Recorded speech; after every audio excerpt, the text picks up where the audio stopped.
L'enfant n'apprend pas de ce qu'on lui dit, mais de ce que nous sommes. Nos paroles ne sont que des échos, et la croyance aux mots a remplacé la présence de l'être.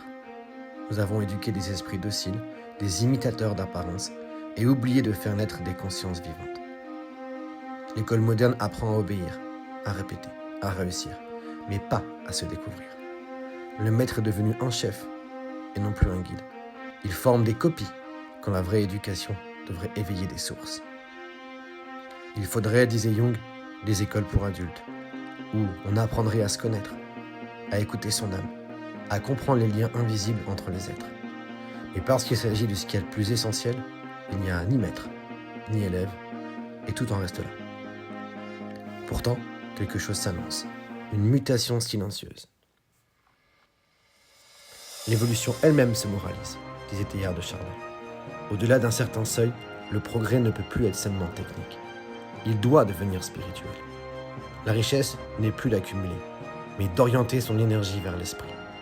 L'amour n'est plus une simple attirance, mais puissance créatrice entre deux consciences qui s'éveillent. Car l'avenir de l'éducation, ce n'est plus l'instruction, c'est la métamorphose. Chacun de nous, en s'individuant, devient foyer d'influence invisible. Celui qui se connaît rayonne sans parler. Son être agit comme un feu tranquille qui éclaire sans brûler. Alors, l'individualisme se transforme en unité. Quand je cesse de me défendre, je découvre l'être unique que je suis. Et j'accueille l'unique que tu es. Dans ce regard réciproque, toute rivalité s'efface et la relation devient un acte de création. C'est peut-être cela, l'éducation de demain. Apprendre à naître à soi, pour que le monde entier puisse, à travers nous, devenir conscient de lui-même.